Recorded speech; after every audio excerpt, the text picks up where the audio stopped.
Welcome to my new video. और आज Sunday वार्ता करते हैं। और इस संडे वार्ता में आज हम बात करेंगे यूपी टेट के। तो यूपी टेट का नोटिफिकेशन तो जारी हो चुका है। अब इसको हम लोग कैसे प्रिपेयर करें ताकि क्वालिफाई हो जाए। तो दो कैटेगरी में है, एक तो प्राथमिक स्तर का, एक जूनियर स्तर। 1 से 5 तक के लिए जो विषय हैं, जिसमें सबसे पहले आपका बाल विकास और शिक्षण विधि होगा, जिससे 30 नंबर के क्वेश्चन पूछे जाएंगे। फिर फर्स्ट आपका लैंग्वेज होगा, तो उसमें आपका हिंदी कंपल्सरी होगा। सेकेंड लैंग्वेज में आप अंग्रेजी, संस्कृत या उर्दू, तीनों में से कोई चॉइस कर सकते हैं। और देन आपका जो चौथा है वो गणित होगा। फिर आपका पर्यावरण अध्ययन होगा। तो टोटल सभी विषय से 30-30 नंबर के 30-30 प्रश्न पूछे जाएंगे। टोटल 150 प्रश्न होंगे और 150 में प्रत्येक प्रश्न का 1 नंबर मिलेगा और इसमें कोई निगेटिव मार्किंग नहीं है। सेम इसी तरह अगर हम 6 से 8 जूनियर स्तर का देते हैं तो उसमें भी सबसे पहले आपका बाल विकास और शिक्षण विधि होगा। देन सेकंड जो होगा आपका लैंग्वेज से होगा। तो फर्स्ट लैंग्वेज आपका हिंदी कंपल्सरी रहेगा। सेकंड आपका जो है वही इंग्लिश, संस्कृत और उर्दू लैंग्वेज में। तो इन तीनों में से कोई आप चॉइस कर सकते हैं। उसके बाद आपका जो फोर्थ होगा वह 60 क्वेश्चन होंगे, जिसमें और 60 नंबर के होंगे। जैसे अगर कोई मैथ साइंस कैटेगरी से है तो उसका गणित और विज्ञान होगा, और साइंस आर्ट साइंस से है तो सामाजिक विषय, सामाजिक अध्ययन से रहेंगे प्रश्न। तो इसमें भी आपका 150 प्रश्न होगा और सभी जो प्रश्न होंगे सभी 1-1 नंबर के ही होंगे। अब इसको क्वालिफाई करना है। क्वालिफाई करने के लिए आपको 60% मार्क्स होने चाहिए, या अगर कोई 60% लाता है, उससे अधिक लाता है तो वो क्वालिफाई ही है। जैसे कैटेगरी वाइज देखा जाए तो जो ओबीसी के लिए है उसके लिए 82 मार्क्स लाना होता है। 55% लाता है तो वो क्वालिफाई है। देन अगर जनरल की बात करते हैं तो 60% यानी 90, 150 में से 90 नंबर लाने हैं।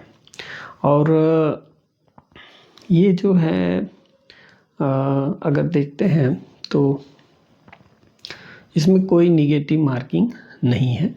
अगर गलत भी आप करके आते हैं तो उस पर आपका कोई मार्क्स कट नहीं होगा। मैं अपने बारे में बताता हूँ कि कैसे मैंने टेट को क्वालिफाई किया। तो मैंने काफ़ी अच्छा प्रिपेयर किया था और 2-3 दिन ट्रायल क्लासेज में भी गया था कोचिंग के। मुझे लगा कि मैं खुद कर सकता हूँ, तो मैंने खुद प्रिपरेशन किया।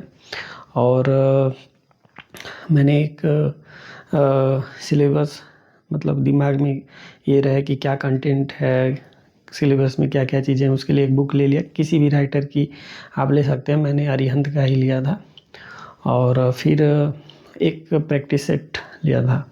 तो प्रैक्टिस सेट मैंने एक सीट का लिया था, बहुत ही अच्छा था। और उसका मतलब ये था कि आप प्रैक्टिस सेट इसलिए अच्छा था क्योंकि जब मैं उसको सॉल्व करता था तो उसके बाद जो आंसर दिया रहता था, तो जब मैं मिलाता था फिर उसके बाद आंसर से सारे क्वेश्चन को अच्छे तरीके से पढ़ता था, समझता था। लेकिन उसमें जो आंसर होता था तो चारों का मीनिंग देता रहता था। तो उससे ये होता था कि आपके 4 क्वेश्चन तैयार हो जाते थे। तो एक क्वेश्चन करने के बाद उसका आंसर मैं देखता था। देखने के बाद फिर बाकी 3 के ऑप्शन जो रहते थे उनका भी मीनिंग दिया रहता था, उसको भी समझाया रहता था, तो उसको भी पढ़ता था। इससे मेरा 4-4 प्रश्न तैयार हो जाते थे। मैंने ऐसे करीबन 10-12 उसके सेट दिए थे। और एग्ज़ाम से एक दिन पहले मैंने एक सेट देख के गया था जिसमें अच्छे खासे मार्क्स आए। और नेक्स्ट डे जब मैं गया, एग्ज़ाम दिया और अच्छा नंबर आया, पास हो गया। तो लग भी अच्छा था, पास भी हो गया। नेक्स्ट जो वैकेंसी आई उसमें भी बैठ गया। तो आप भी जो है ज़्यादा इधर उधर भागने की तैयारी ना करिए। आप भी जो है एक कोई भी बुक ले लीजिए किसी भी राइटर की जिसमें सिलेबस 2026 का दिया हो अच्छे तरीके से। फिर आप एक प्रैक्टिस सेट पेपर भी ले लीजिए और फिर आप तैयारी खूब अच्छे से करिए, जितना सिलेबस उसको अच्छे से कवर करके, और एग्ज़ाम से 15 दिन 20 दिन पहले से आप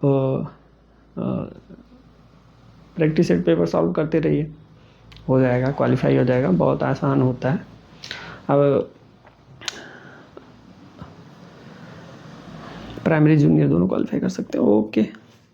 ओके, थैंक यू। वीडियो अच्छा लगा लाइक करिए, कमेंट करिए और शेयर करिए, साथ में सब्सक्राइब करना ना भूलिए। Thank you.